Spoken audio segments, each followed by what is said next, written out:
चकवाल के एक lieutenant general थे अब्दुल मजीद मलिक। मेरी उम्र के लोग उनको जानते होंगे। सारी उम्र नवाज शरीफ के साथ रहे और उसकी हुकूमतों में वज़ीर रहे। उनकी एक किताब है, वो अपनी किताब में लिखते हैं कि नवाज शरीफ और जनरल मुशर्रफ के इख्तलाफात शुरू हो गए। तो इनका जो बाप था मियाँ शरीफ, असल चीज़ वो था, यानी वो बहुत चालाक और जो है ना अयार किस्म का इंसान था जिसने इतनी बड़ी बिजनेस एम्पायर खड़ी की। तो उसने जनरल मुशर्रफ और उसकी बेगम को जाती उमरा में बुलवाया। ये दोनों चले गए और जनरल मुशर्रफ को कहा कि आप मेरे भाई हो, ये जो नवाज शरीफ और शहबाज शरीफ हैं ये आपके बेटों की जगह हैं, आप इनको माफ़ कर दिया करें। हालांकि ये दोनों मुशर्रफ से उम्र में बड़े थे। फिर बहुत ज़्यादा जनरल मुशर्रफ को तहाइफ दिए गए और जनरल मुशर्रफ को कहा गया कि थोड़ी दिनों बाद हम सारे उम्रे पर जाएंगे, यानी एक किस्म का अल्लाह के घर में जाकर अहद करेंगे। मुशर्रफ ने ये दावत कबूल कर ली। इसके अलावा लेफ्टिनेंट जनरल साहब लिखते हैं कि मुशर्रफ को एक तो बहुत ज़्यादा तहाइफ दिए गए और इसके अलावा पाकिस्तान की तारीख का पहली दफ़ा ये वाक़या हुआ कि एक सिटिंग आर्मी चीफ को यानी जनरल मुशर्रफ को chairman joint chiefs of staff committee भी बना दिया गया। यानी वो दूसरे लफ्ज़ों में दूसरी टोपी भी पहना दी लोहारों ने, कबाड़ियों ने। यानी खुश करने का अंदाज देखना, चीफ वो पहले था उसको चेयरमैन जॉइंट भी बना दिया। ये पाकिस्तान की तारीख में पहली दफ़ा हुआ। ये सारा कुछ करने के बाद कुछ दिनों बाद ये पूरा काफिला सऊदीया जा पहुंचा और वहाँ पे इन्होंने उम्रा शुमरा और सारा कुछ। फिर क्या हुआ, उम्रे से वापसी के बाद जनरल मुशर्रफ श्रीलंका जाते हैं। नवाज शरीफ नीचे क्या करते हैं, ज़ियाउद्दीन भट्ट को आर्मी चीफ बना देते हैं, चीफ ऑफ आर्मी स्टाफ और chairman joint chief of staff committee. यानी मुशर्रफ का त्यारा अगवा करवाते हैं कि इसे इंडिया ले जाओ या समंदर में फेंक दो। फिर नीचे ज़मीन पर जनरल मुजफ्फर उस्मानी, जनरल महमूद, जनरल अजीज़, जनरल शाहिद अजीज़, ये सारे लोग मिलकर मार्शल लॉ लगा देते हैं और बाकी आपके सामने है। ये पहले भी होता आया है और उस वक्त 9 मई नहीं था, यानी एक आर्मी चीफ और चेयरमैन जॉइंट चीफ के जहाज़ को अगवा करा लिया गया। 250 के करीब सिविलियन थे। अगर वो इधर उधर हो जाते, ये ख़ानदान कितने ताकतवर हैं, इन ख़ानदानों की जड़ें कहाँ कहाँ तक फैली हुई हैं, कोई 9 मई नहीं हुआ उसके बाद। बहरहाल ये चूँकि आज 27वीं तरमीम जो है वो काबीना ने मंजूर कर ली है। इस सिनेरियो में जनरल आसिम मुनीर को बताना था कि ये सारा कुछ पहले हो चुका है। ये तरमीम यानी अब आइन में लिखा है इंसानी हुकूक, तो कहाँ है पाकिस्तान में इंसानी हुकूक? आइन में लिखा है आज़ाद इलेक्शन कमीशन, कहाँ पे आज़ाद इलेक्शन कमीशन? आइन में लिखा है आज़ाद और शफाफ इलेक्शन, कहाँ पे हैं आज़ाद और शफाफ इलेक्शन? आइन में लिखा है कि आज़ाद अदलिया, आज़ाद जज, कहाँ पे है आज़ाद अदलिया और आज़ाद जज? इन लिखी हुई बातों से कुछ नहीं होता। मैंने आपको पहले बताया कि पूरी दुनिया पर राज करने वाले बरतानिया का कोई तहरीरी आइन नहीं है, तहरीरी आइन ही नहीं है, अभी तक नहीं है। गूगल कर लें, दुनिया का मेरा ख्याल है एक ही मुल्क है जिसका आइन लिखा हुआ नहीं। वो रवायात पे चलते हैं, वो रसूमात पे चलते हैं, वो ट्रेंड्स पे चलते हैं, जो ट्रेंड पहले सेट हो गए। बिस्मिल्लाहिर्रहमानिर्रहीम। आप लोग जानते होंगे कि मेरा नाम महमूद नियाज़ी है। अस्सलाम वालेकुम वरहमतुल्लाहि वबरकातुहू। अब ये भी जानते होंगे कि आज 8 नवंबर 2025 है और दिन है हफ्ते का। मेरे कई मुअज़्ज़िज़ व्यूअर्स को आज छुट्टी होगी, उन्होंने रेस्ट किया होगा, बहुत अच्छी बात है।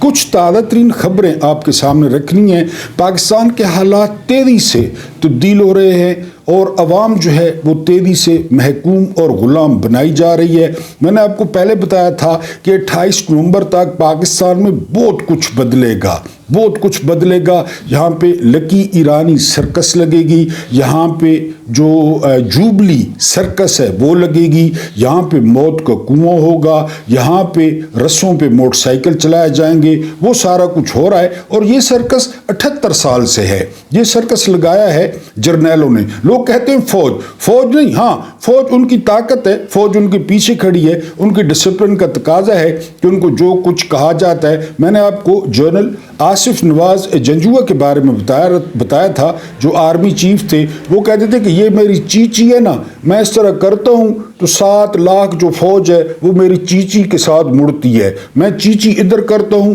تو 7 لاکھ فوج جو ہے وہ ادھر مڑتی ہے. اس میں کوئی شک نہیں ہے. بہرحال اس سے پہلے کہ مزید خبریں آپ کے سامنے رکھوں, آپ سے گزارش ہے وہی کہ آپ نے پہلی دفعہ تھمبنیل کو کلک کیا ہے تو آپ ٹھہریں, ہمارے چینل کو سبسکرائب کر کے جائیں. انشاءاللہ آپ کو اچھا پیکج ملے گا. اور جو سبسکرائبرز ہیں ان سے پیار بھرا گلہ یہ ہے کہ وہ مصروفیت میں سے ٹائم نہیں نکالتے, اور ویڈیو کا نوٹیفیکیشن ان کو اگر نہیں ملتا تو وہ آل کا بٹن پریس کریں. جب ٹائم ملے تو ویڈیو کو جو ہے وہ ضرور دیکھیں. ساتھ ہی لائک کا بٹن ہے, ڈس لائک کا بھی بٹن ہے. اگر آپ لائک نہیں کرتے تو ڈس لائک کر دیے کریں.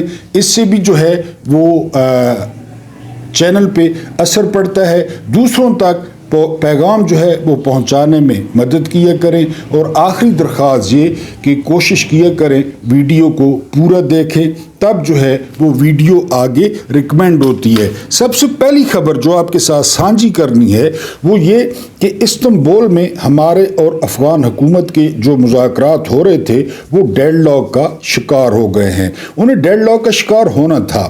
میں نے آپ کو پہلے بتایا کہ پاکستان کا دل ہے کہ اس میں ڈونلڈ ٹرمپ جو ہے وہ انٹروین کریں, مداخلت کریں کہ ہم مزید اس پر احسان کریں اور بالکل اچھے بچے بن جائیں. ڈونلڈ ٹرمپ کا اپنا مفاد ہے. وہ کہتا ہے بگرام ایئر بیس, اور وہ کہتا ہے جو ہم 7-8 ارب کا اسلحہ چھوڑ کر آئے ہیں افغانستان میں وہ ہمیں لے کر دیا جائے. لہذا ڈونلڈ ٹرمپ کہتا ہے میرے ایک فون کی مار ہے لیکن میں مصروف ہوں, میں یہ نہیں کروں گا. تو جب تک ڈونلڈ ٹرمپ انٹروین نہیں کرتے یہ مذاکرات جو ہے وہ ڈیڈ لاک کا شکار ہوتے رہیں گے, اور وہ ہو گئے ہیں.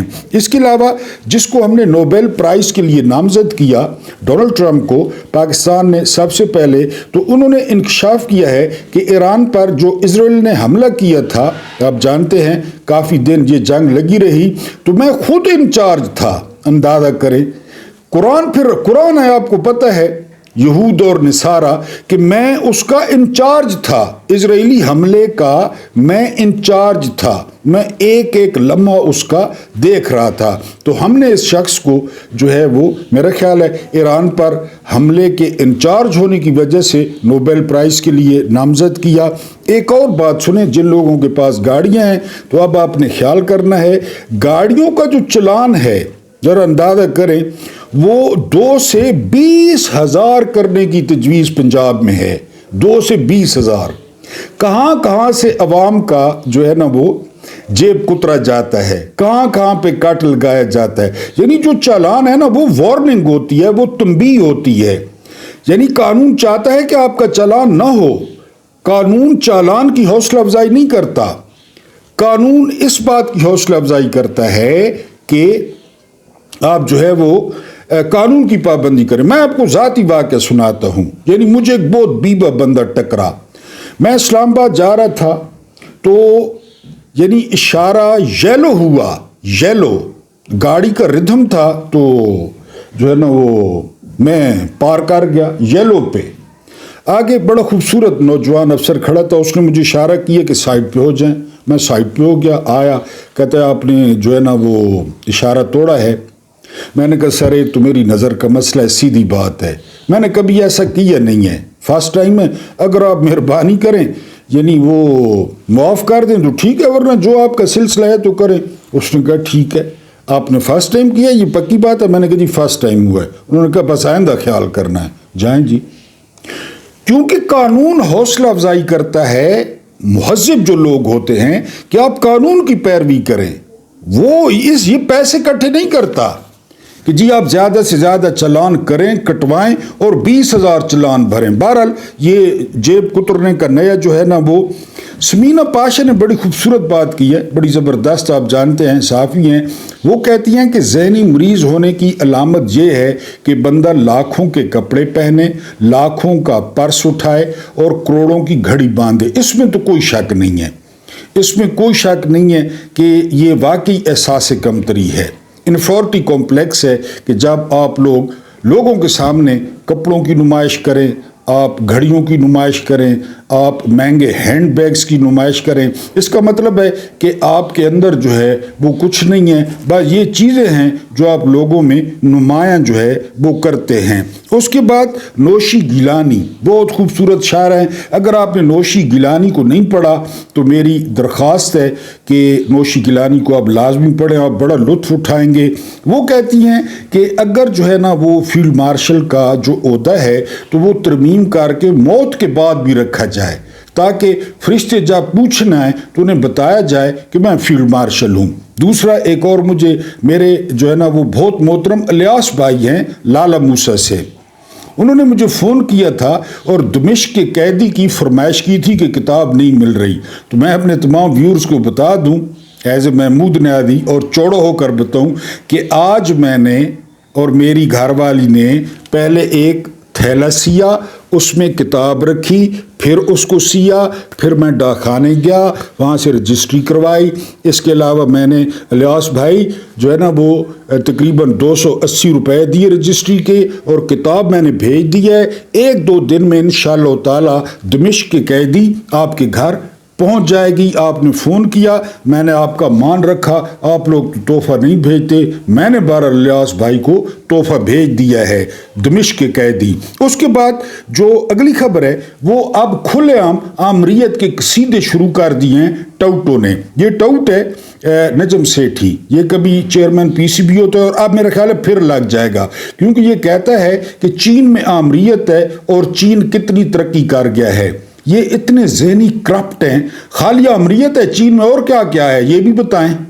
चीन का लाइफ स्टैंडर्ड कैसा है, चीन के शहर कैसे हैं, चीन के शहरी कैसे हैं, कितने लोगों को उन्होंने गुर्बत से निकाला है, ये नहीं बताएंगे। ये इमरान बताता था, ये नहीं बताएंगे। हाँ, इनको अब आमरीत नज़र आ गई है कि वहाँ पे भी आमरीत है, तरक्की हो रही है, लिहाजा यहाँ भी सोटे डंडे और आमरीत होनी चाहिए। उसके बाद आदम नदीर तारड़, ये सबसे बड़े दलाल हैं, कानून के दल्ले हैं तारड़ैन। इसने जो ड्राफ्ट था तरमीम का वो मीडिया को देने की कोशिश की, तो पीपल्स पार्टी की वो एक डायन है, चेहरा गौर से देखें तो शीरी रहमान, उसने रोक दिया कि मीडिया के साथ शेयर न करें। ये भुट्टो का नाम लेते हैं, ये कहते हैं हम 73 के आइन के जो है ना वो खालिक हैं। बहरहाल उसने मीडिया से शेयर करने से रोक दिया।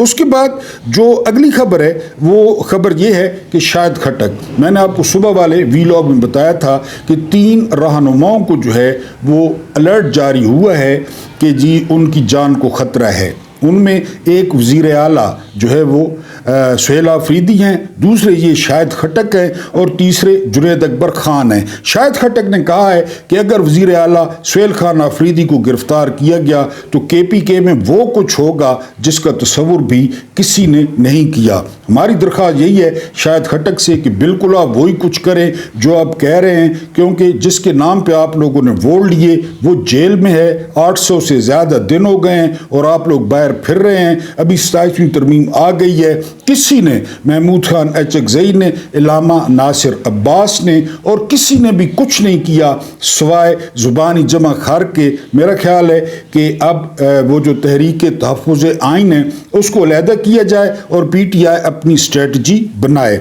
उसके बाद एक और इंकशाफ हुआ है, क्योंकि सुहेल खान आफरीदी ने जो है ना वो बयान दिया था कुत्तों वाला कि जी इन्होंने जो है वो ऑपरेशन के दौरान जो है वो कुत्ते बांधे मस्जिदों में। अब लोगों ने वीडियोज लगा दिए कि गधे भी बांधे, कुत्ते भी बांधे। मैंने आपको बताया है जो नमाज पढ़ते हुए शख्स को इतने ऊंचे कंटेनर से नीचे फेंक सकते हैं, एक इंसानी जान की कितनी कीमत होती है, काबे से ज़्यादा अफजल है एक इंसानी जान की कीमत।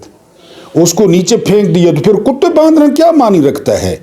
अब एक और वीडियो सोशल मीडिया पे शेयर हुई है कि ऑपरेशन के नाम पे सिक्योरिटी एहलकार घरों में घुसते हैं और वहाँ पे जो सोना पड़ा होता है, ज़ाहिर है हमारी माँओं बहनों बेटियों का कुछ ना कुछ हर कोई तैयार करके रखता है, जेवर छोटा मोटा, शादी हो गई आप जानते हैं, तो वो सोना भी निकाला गया है।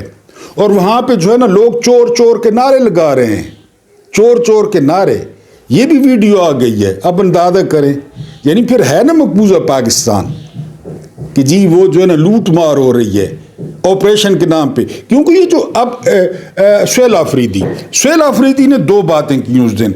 एक उन्होंने कहा कुत्तों वाली बात, ठीक है, एक उन्होंने क्या कहा कि मैंने 10 लाशें उठाई हैं, इस पे कोई नहीं टाउट बोला, किसी ने लिफ्ट ही नहीं कराई, हर कोई कुत्तों वाली बात पे आ गया जर्नैलों के बूट चाटने के लिए कि जी कुत्ते कुत्ते कुत्ते। 10 बंदे, उसका नाम ही किसी ने नहीं लिया। एक इंसान का कत्ल सारी इंसानियत का कत्ल है, ये उसे कोलेक्टरल डैमेज कहते हैं। मैं तो कहता हूं कि जर्नैलों का कोलेक्टरल डैमेज हो, मैं कहता हूं शहबाज शरीफ के दोनों बच्चे कोलेक्टरल डैमेज का शिकार हों, वो एक भालू हमजा जो है ना, वो कुकड़ी हमजा और वो भालू जो है सुलेमान, वो कोलेक्टरल डैमेज का शिकार हो। मैं कहता हूं कि नवाज शरीफ के 2 बेटे और 1 बेटी कोलेक्टरल डैमेज का शिकार हो, फिर हम कहेंगे कोलेक्टरल डैमेज है। ख्वाजा आसिफ ने कहा है कि जी कोलेक्टरल डैमेज होगा, मैं कहता हूं ख्वाजा आसिफ की पूरी नस्ल कोलेक्टरल डैमेज का जो है ना वो शिकार हो। वैसे भी गंदी नस्ल है, इसने क्या जो है ना वो ट्रेंड सेट किए हैं उस्मान डार और उस्मान डार की मां से हार के, तो उसकी नस्ल का क्या करना है। जर्नैलों के घर कोलेक्टरल डैमेज हो, यानी पता चले कि हाँ जी हम भी करते हैं, आज हमारा कोलेक्टरल डैमेज हो गया है। तो जो आफरीदी ने 10 लाशों की बात की उस पर कोई नहीं बोला, ना अख्तियार वली बोला, ना अंसार बासी बोला, ना मोहसिन नकवी बोला। मोहसिन नकवी कहता है कि सुहेल आफरीदी एहसान फरामोश है, ये 2 टके का ये सहाफ़ी, ये टट्टू कौन सा एहसान किया इसने सुहेल आफरीदी पे। सुहेल आफरीदी को तो KPK के लोगों ने वोट दिए हैं, इमरान खान को वोट पड़ा है, इमरान खान ने सुहेल आफरीदी को नामजद किया है। मोहसिन नकवी का कौन सा एहसान है। मोहसिन नकवी की माँ जहेज में लाई थी KPK या पाकिस्तान, या मोहसिन नकवी के बाप ने आज़ाद किया था, या जो मोहसिन नकवी के रिश्तेदार हैं उन्होंने फतह किया था पाकिस्तान। एहसान किस बात का। बहरहाल जी ये सारा कुछ जो है वो हो रहा है। 27वीं तरमीम काबीना ने जो है वो मंजूर कर दी है और इसमें आईनी अदालत भी मंजूर हो गई है। सुबह वाले वीलॉग में बताया था कि जो शरिया कोर्ट है इस्लामाबाद में, आपने नहीं देखी होगी, बहुत ज़बरदस्त जो है ना वो बिल्डिंग है, उसमें अब आईनी अदालत जो है वो लगा करेगी और उसमें अमीनुद्दीन खान होगा, मंदोखेल होगा, मोहम्मद अली मज़र होगा जो किराए के टट्टू हैं। बहरहाल मुकम्मल तौर पे महक मलिक का और नाहिल शाह का और दूसरे खुसरों का, हिजड़ों का ये कोठा बना दिया गया है। वहाँ पे नाच होगा, बेहुदा नाच होगा और आपने जो है ना 10-10 और 20-20 वालियाँ वो नथियाँ नहीं होनी, नोटनियाँ, उनका बंदोबस्त करना है। क्योंकि वहाँ पे ये नाचेंगे जज, घुंघरू बांध के नाचेंगे, व्हाट्सएप पे नाचेंगे, फौज के अहकामात पे नाचेंगे और आप लोगों ने इनके ऊपर नोट निछावर करने हैं। इसके अलावा ये मकबरा बना है दुनिया के सबसे बड़े लानती का, और उस लानती, उस खबीस, उस बेगैरत का नाम कादी फायज ईसा है। क्योंकि एक आम बंदा होता है ना, मैं हूँ या आप में से कोई है, तो वो गलती करता है, वो किसी के साथ नाइंसाफ़ी करता है, तो इतनी जो है ना वो ज़्यादा उसे मार नहीं पड़ेगी। उसकी वजह है, उसकी वजह यह है कि हम आम लोग हैं। लेकिन जब आप कौम के पैसों पे, कौम की जो है ना तनख्वाह पे, इंसाफ की कुर्सी पे बैठते हैं, जब आपको 24 लाख तनख्वाह मिलती है, जब आपको बुलेट प्रूफ गाड़ी मिलती है, जब आपको प्रोटोकॉल मिलता है, इतना कुछ मिलता है, और वहाँ बैठ के आप किसी सियासी पार्टी से उसका निशान छीनते हैं, वहाँ बैठ के आप मुल्क की सबसे बड़ी सियासी पार्टी का शिराजा बिखेर देते हैं, वहाँ बैठ के आप जर्नैलों के फ़ोन पर फैसले करते हैं, तो फिर आपके साथ क्या होगा। तो मौलाना तारिक जमील साहब भी कहते हैं कि ये जो आदिल हैं, ये जो जज हैं, इनका अंजाम बहुत बुरा होगा। बहरहाल जी आज से आपने सुप्रीम कोर्ट इसको नहीं पुकारना, आपने कमेंट में कोठा लिखना है, आपने काजी फायज ईसा का मकबरा लिखना है, कोठे बना दिए गए। अब जजों को जो है वो जो जज पसंद का फैसला नहीं करेगा उसे काला पानी ट्रांसफ़र किया जाएगा, उसे मच ट्रांसफ़र किया जाएगा, उसे बलूचिस्तान ट्रांसफ़र किया जाएगा, उसे सिंध ट्रांसफ़र किया जाएगा, जहाँ लोग खतने भी नहीं करवाते, जहाँ लोग कुरान से शादियाँ करते हैं माज़अल्लाह, जहाँ लोग درختوں کے ساتھ قرآن لٹکا دیتے ہیں کہ بارش نہ ہو، ان علاقوں میں جو ہے وہ ان ججوں کو ٹرانسفر کر دیا جائے گا۔ یہ ترمیم منظور ہو گئی ہے۔ اب بہرحال انا للہ و انا الیہ راجعون آپ ججوں پہ اور عدلیہ پہ پڑھ لیں۔ اس کے بعد نون لیگ کا سب سے پہلے جو ابا بنا تو وہ بنا لیفٹیننٹ جنرل غلام جیلانی خان۔ یہ پنجاب کا گورنر تھا۔ میں اسکول میں پڑھتا تھا داؤد خیل میں اپنے گاؤں میں، تو یہ گورنر ہمارے اسکول میں آیا تھا۔ اس وقت میں اسکاؤٹ ہوا کرتا تھا، اب تو پتہ نہیں اسکاؤٹ ہوتے ہیں یا نہیں ہوتے۔ تو مجھے پہلی لائن بنائی گئی تو سب سے پہلے مجھے کھڑا کیا گیا کہ میں ذرا سمارٹ سا لڑکا ہوں اور جو ہے نا صاف ستھرا، تو میں نے جو ہے وہ پہلی لائن میں جو ہے وہ میں کھڑا ہوا تھا۔ بہرحال یہ ہمارے اسکول میں آیا تھا لیفٹیننٹ جنرل غلام جیلانی خان۔ یہ سب سے پہلے ابا بنا نواز شریف کا۔ نواز شریف اس کو پسند آ گیا، پتہ نہیں کیوں پسند آ گیا۔ ایک اس وقت روزنامہ یا ہفت نامہ چھپتا تھا دھنک، جس میں فنکاروں کی تصویریں رنگین، اس میں اس کی کوئی 50-60 تصویریں غلام جیلانی خان نے لگوائیں نواز شریف کی، پتہ نہیں کیوں۔ بہرحال اس کے بعد حلالہ ہوا۔ حلالہ ہونے کے بعد انہوں نے اپنا ابو چینج کیا اور انہوں نے اپنا ابو بنا لیا نواز شریف کو، اور ضیاء الحق کو۔ ضیاء الحق ان کا حق سچ کا ابا بن گیا۔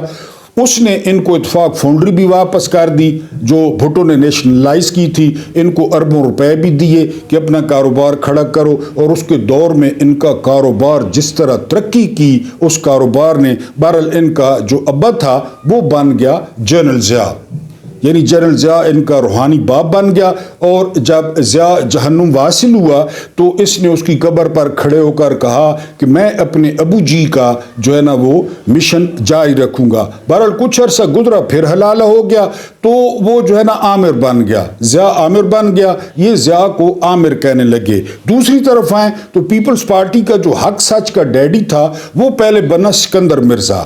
سکندر مرزا نے بھٹو کو پیمپر کیا، پالا پوسا، پھر پال پوس کے حلالہ ہوا اور وہ آ گیا فیلڈ مارشل ایوب خان کے پاس، یعنی بغیر کسی شرم حیا کے بھٹو نے ڈیڈی کہنا شروع کیا۔ اور یہ بات بھی آپ کو بتا دوں، جو ہے وہ یحییٰ خان کو جو جنرل رانی تھی اقلیم اختر، وہ گفٹ کی تھی بھٹو نے، جو آپ بھٹو کے لوگ قصیدے پڑھتے ہیں نا، یعنی بھٹو نے گفٹ کی تھی یحییٰ کو کہ موجہ مار سا کوئی موجہ کرونڈے۔ پھر وہ یحییٰ کو لے کر جاتا لاڑکانہ، وہاں پہ تیتر بٹیر اور باقی جو جملہ لوازمات تھے وہ یہ دلہ یہ پورے کرتا، اور جو ہے نا مونڈے پہ مفلر رکھ کے یحییٰ کے۔ بہرحال اس نے سر عام ایوب خان کو حق سچ کا ڈیڈی تسلیم کر لیا۔ بہرحال وہ ڈیڈی چلتا رہا۔ پھر جب باری آئی تاشقند کے پاس تو ڈیڈی جو ہے نا وہ چینج ہو گیا، اس نے اپنی پارٹی بنا لی۔ پھر آگے جو کچھ ڈیڈیوں نے کیا وہ آپ کے سامنے۔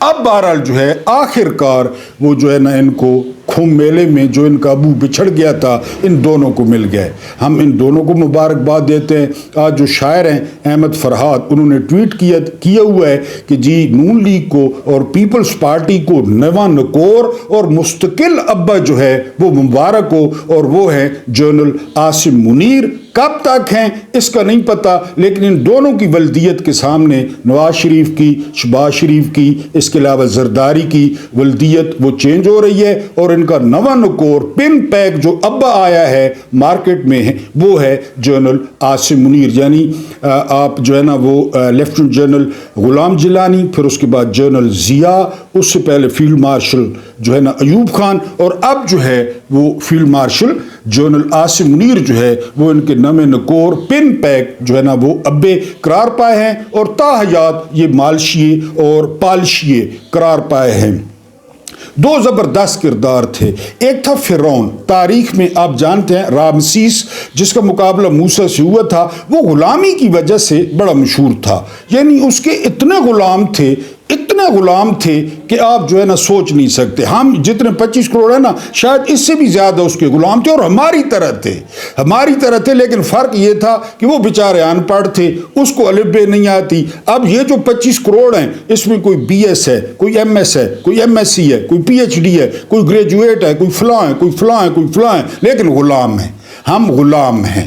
ایک فرعون کے آج باقاعدہ ہم غلام بن گئے ہیں اور باقاعدہ ایک آئینی طور پہ ہمارا فرعون بن گیا ہے۔ پھر ایک تھا شداد، یہ دو بھائی تھے، ایک شداد اور ایک شدید۔ اس شداد نے اپنی جنت بنائی تھی۔ کسی دن آپ نے کومنٹ کیا تو اس جنت کا حال آپ کو بتاؤں گا کہ وہ جنت کیسی تھی، یعنی وہ ایسی جنت تھی، ایسی جنت تھی، میں کسی دن آپ کو پورا بتاؤں گا، آپ حیران رہ جائیں گے کہ اس دور میں شداد نے جو ہے نا یہ کیا تھا۔ بہرحال اس نے جنت بنائی، اس کو بتا دیا گیا، میرے خیال ہے 10-15 سال بعد اس کو بتایا گیا کہ جنت تیار ہے، حوریں چھوڑ دی گئیں، نہریں بہا دی گئیں، پودے لگا دیے گئے، دنیا جہان کے پھل لگ گئے، اب آپ آئیں۔ جب یہ دروازے پہ پہنچا، علاقے کا نام تھا ارم، لوگ کہتے ہیں علاقے کا نام تھا، کوئی کہتا ہے جنت کا نام تھا، بہرحال جو بھی تھا نام ارم تھا۔ وہاں پہ ایک پاؤں رکاب میں تھا، ایک ہوا میں تھا، جس طرح بندہ اترتا ہے گھوڑے سے، وہاں پہ عزرائیل علیہ السلام نے آ کر ہیلو کہا، ہائے ہیلو گائز، اور بڑی منتیں کی، بڑی، انہوں نے کہا نہیں جی حکم ہے، اور وہاں پہ عزرائیل علیہ السلام جو ہے اس نے روح قبض کر لی۔ اب جو ہمارے آئینی فرعون بنے ہیں، یہ 25 کروڑ آئینی اور قانونی طور پر جو غلام بنے ہیں وہ جنرل عاصم منیر کے بنے ہیں، اور یہ جنت 7,96,096 مربع کلومیٹر کی پاکستان نامی جو جنت ہے وہ بنوائی ہے جنرل عاصم منیر نے۔ اس کے جتنے جو ہے نا وسائل ہیں، یہ رقبے تمہارے ہیں، یہ ہوائیں تمہاری ہیں، یہ ڈی ایچ اے تمہارے ہیں، یہ معدنیات تمہاری ہیں، ہمیں خواہ مخواہ اس میں آدم سے لے کر آج تک میرا خیال ہے کسی قوم نے بغیرتی کی تمام حدیں پار کرتے ہوئے آئینی طور پہ ایک فرعون مقرر کر دیا، ایک شداد مقرر کر دیا، اس کی غلامی میں چلے گئے، جنت اس کے حوالے کر دی، آلسیانہ پنڈ پھدواں لٹ گدائی۔ بہرحال ٹھیک ہو رہا ہے ہمارے ساتھ، اس سے زیادہ ہونا چاہیے، اس سے زیادہ لتر لگنے چاہیے، اس سے زیادہ ہمیں بے عزت ہونا چاہیے، اس سے زیادہ ہمیں ذلیل ہونا چاہیے، کیونکہ یہ ہماری وجہ سے ہے۔ بہرحال دنیا کا آئینی طور پر پہلا فرعون، وہ فرعون آئینی طور پر نہیں تھا، یہ فرعون آئینی ہے، وہ شداد بھی آئینی نہیں تھا، یہ آئینی ہے اور تا وفات ہے۔ یعنی اب اس کو جو ہے نا وہ اس عہدے سے ہٹانے کے لیے ایک جو ہے وہ پرسنالٹی باقی ہے، اور اس پرسنالٹی کا نام ہے عزرائیل علیہ السلام۔ یعنی وہ پرسنالٹی اس بندے کو جو ہے اس عہدے سے ہٹا سکتی ہے، ان مراد سے ہٹا سکتی ہے، کیونکہ کابینہ نے فیصلہ کیا ہے کہ یہ تا حیات فیلڈ مارشل ہوں گے، تا وفات فیلڈ مارشل ہوں گے، ان کا جو ہے نا مواخذہ نہیں کیا جائے گا، ان سے پوچھا نہیں جائے گا، ان کو ہٹانے کے لیے 2/3 اکثریت سینٹ میں اور قومی اسمبلی میں ضروری ہوگی، اور وہ اگر آپ چوری نہ کریں تو 2/3 اکثریت حاصل نہیں ہو سکتی۔ یہ تا حیات فیلڈ مارشل، تا حیات آرمی چیف، تا حیات chairman joint chief of staff committee, تا حیات پاکستان کے صدر، تا حیات نون لیگ کے ابو، تا حیات پیپلز پارٹی کے ابو، تا حیات مولوی فضل الرحمان کے ابو، تا حیات حافظ نعیم الرحمان کے ابو، تا حیات MKOM کے ابو، یہ سارے جو ہے تا حیات بلوچی سرداروں کے ابو یہ قرار پائے ہیں، اور ان کو ہٹانے کا کام وہ صرف اور صرف عزرائیل علیہ السلام، اور عزرائیل علیہ السلام ہمارے کنٹرول میں نہیں ہے، ہماری سنتے نہیں ہیں۔ بہرحال ہر مشرف کے لیے ایک کیانی ہے، بس اتنی سی کہانی ہے۔ اب جرنیل جانے جو کبھی آرمی چیف نہیں بن پائیں گے، یہ اٹامے کے سربراہ ہیں، chairman joint chief of staff committee کا جو ہے نا وہ عہدہ ختم کر دیا گیا ہے۔ میں آپ کو کوئی لمبی چوڑی ترمیم نہیں بتا رہا، میں آپ کو اس کا خلاصہ یا اس کو جوز یہ کہ پڑھ کے جی شک یہ شک وہ شک یہ 7 سمندر پار میں تیرے پیچھے پیچھے آ گئی، میں تیرے پیچھے پیچھے آ گئی، وہ میں آپ کو نہیں بتا رہا، میں نے آپ کو مغز نکال کے بتا دیا ہے۔ لیفٹیننٹ جنرل فیض علی چشتی، ان سے انٹرویو کیا اعزاز سید نے، اعزاز سید نے کہا کہ جی ضیاء کا طیارہ کس طرح پھٹا C-130، ضیاء کو کس نے مارا؟ فیض علی چشتی کہتے ہیں فوج نے۔ یوٹیوب پہ پڑھا ہے، میری طرف کیا دیکھ رہے ہیں یار، میں کہہ رہا ہوں آپ نے مجھے لتر بروانے ہیں لازمی۔ فیض علی چشتی نے کہا کہ فوج نے قتل کیا، C-130 فوج کا تھا، سیکیورٹی فوج کی تھی، ایئر بیس फौज का था, भावलपुर में सारा इंतजाम फौज के पास था, तो आमों की पेटियां कहाँ आ गई, कहाँ से आ गई? फौज ने कत्ल किया। और साबिर शाकिर कहते हैं कि बहुत डरा हुआ है बादशाह, बहुत डरा हुआ है, उसे रात को नींद नहीं आती। ये तरमीम कहाँ रोक पाई है, ये तरमीम ये कहाँ रोक पाई है? यानी इन तरमीम फिर जा भी ना मरता, मुशर्रफ से बू भी ना आती, अगर ये तरमीम ये सारा कुछ कर पाती। अल्लाह पाक आप लोगों को आसानियाँ अता फरमाए। गम है या खुशी है तू, फील्ड मार्शल के नाम है। मेरी जिंदगी है तू, मेरी जिंदगी है तू। सुना या नहीं सुना? मेरी फरमाइश पे यूट्यूब पे लाजमी सुने, दोबारा सुने। गम है या खुशी है तू, फील्ड मार्शल साहब, मेरी जिंदगी है तू। और 25 करोड़ को अल्लाह पाक आपको सानिया अता फरमाए, सानिया बांटने की तौफीक अता फरमाए। मेरा रब्बे करीम आपके और मेरे मरहुमीन की मग़फ़िरत फरमाए, उनकी कब्रों को ठंडा ठार कर दे, उनकी कब्रों को ताहद्द निगाह वसी कर दे, उनके साथ अदल ना करे, बिल्कुल रहम करे और एहसान करे। मेरी ये उल्टी सीधी ख़ास कर गाने सुनने का बहुत बहुत शुक्रिया।